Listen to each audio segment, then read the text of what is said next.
What is suffering. आज इस video में इसी टॉपिक के ऊपर बात करते हैं कि जो सफरिंग है वो क्या है। सफरिंग को बुद्धिज्म में दुख बोला गया है, दुखा बोला गया है ना। सो दुख क्या है, सफरिंग क्या है। सफरिंग बेसिकली अलग अलग टाइप से हम डिफाइन कर सकते हैं सफरिंग को। फिजिकल सफरिंग, इमोशनल सफरिंग और साइकोलॉजिकल सफरिंग। ये जो है टॉपिक है ना, बहुत ही एडवांस और बहुत ही कॉम्प्लेक्स टॉपिक है। इसको समझने के लिए आपको अपने डीप में जाना पड़ेगा। आपको माइंड की जो लेयर्स हैं वहां पर जाकर उस चीज को देखना पड़ेगा, है ना। क्योंकि अगर आप देखोगे ना तो हम लोग बचपन से लेके अब तक सफर ही कर रहे हैं किसी ना किसी चीज से।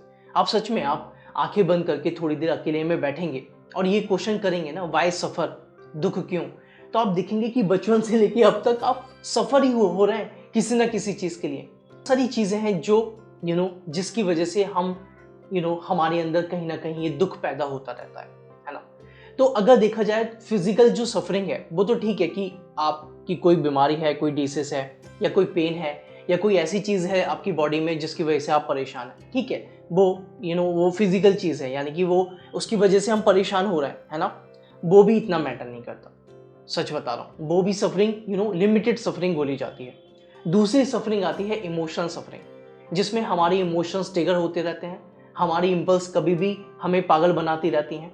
हमारे अंदर कभी भी स्ट्रेस पैदा हो जाता है, एंजाइटी पैदा हो जाती है, कभी भी हमारे अंदर जेलसी पैदा हो जाती है, कंपैरिजन पैदा हो जाता है, जिसकी वजह से हम दुखी रहते हैं, है ना।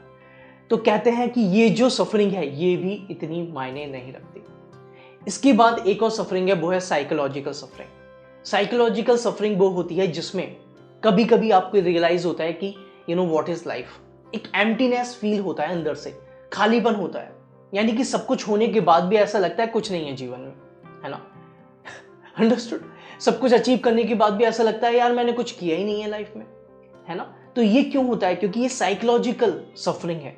हमारा माइंड हमेशा इसी चीज को दिखाता है, अंदर ही अंदर ये चीज हमारे अंदर पनपती रहती है ना। क्योंकि माइंड का हमेशा नेचर है डिजायर पैदा करना। माइंड का, हमारे मन का नेचर है डिजायर पैदा करना। जितने ज्यादा डिजायर होते रहेंगे उतने हम अचीव करते रहेंगे और वो और बढ़ते रहेंगे। आप समझ रहे हैं मेरी बात? जितने ज्यादा डिजायर आप अचीव करोगे उतने और बढ़ते रहेंगे और वो कभी भी खत्म नहीं होने वाले। डिजायर कभी नहीं खत्म होते हैं, डिजायर बढ़ते रहते हैं, है ना। तो ये साइकोलॉजिकल जो सफरिंग है वो डिजायर के ऊपर बेस्ड है, बिकॉज जितने ज्यादा डिजायर होंगे उतनी ज्यादा सफरिंग होती रहेगी और सब कुछ अचीव करने के बाद भी यही लगेगा कि यार जीवन में कुछ नहीं है, खालीपन है ना।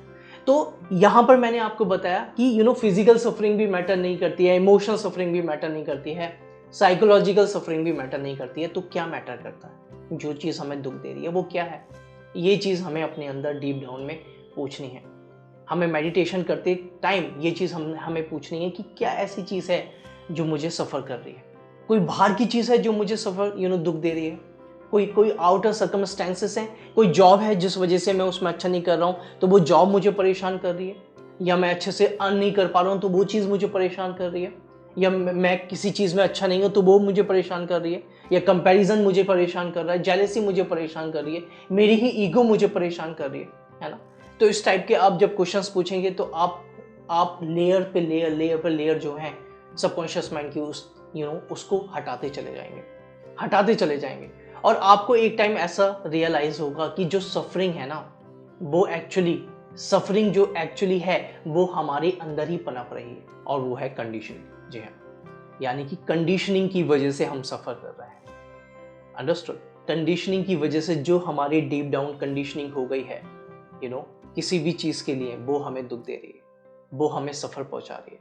यानी कि कोई डिजायर पूरी नहीं हुई हमारी तो हम रिएक्ट करने लगे, रिस्पॉन्ड करने लगे। कोई चीज हमारे हिसाब से नहीं हुई तो हम परेशान होने लगे, है ना।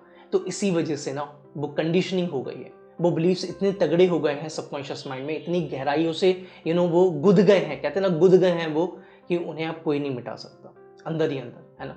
सो यही सफरिंग है, यही दुख है, यही दुख का कारण है। तो जब आप दुख के कारण को समझ जाते हैं, तो जब आप ये चीज देख लेते हैं एज ए एक्सपीरियंस बेसिस पर, तो आपको सच में समझ में आ जाता है कि आपकी कंडीशनिंग ही आपके दुख का कारण है। इसलिए अगर आप उसको कंडीशनिंग को वेक करना चाहते हैं, है ना, तो आपको ये जो डिजायर्स हैं, ये ऐसी जो चीजें हैं जिनकी वजह से आपके अंदर फिजिकल, इमोशनल, साइकोलॉजिकल सफरिंग पैदा हो रही है, इसको मिटाना पड़ेगा। तो जब आप इन चीजों को, डिजायर को बिल्कुल छोड़ देते हैं, है ना, सब डिज़ायर को बिल्कुल छोड़ देते हैं, तो आप देखते हैं कि अब कोई चीज़ आपको दुख ही नहीं पहुंचा रही है, क्योंकि डिज़ायर की वजह से ही ये तीनों चीज़ें पैदा हो रही थी, फिजिकल सफरिंग, इमोशनल सफरिंग और साइकोलॉजिकल सफरिंग। डिज़ायर ही नहीं रहेगी तो कोई सफ़र ही नहीं होगा, कुछ अंदर ही सफ़र नहीं होगा। लेकिन हम लोग ऐसा नहीं है कि डिज़ायर नहीं रखेंगे, हम लोग मटेरियल वर्ल्ड में हैं तो कुछ ना कुछ तो हमें करना पड़ेगा, है ना। ऐसा नहीं है कि हम डिज़ायर नहीं होगा हमारा।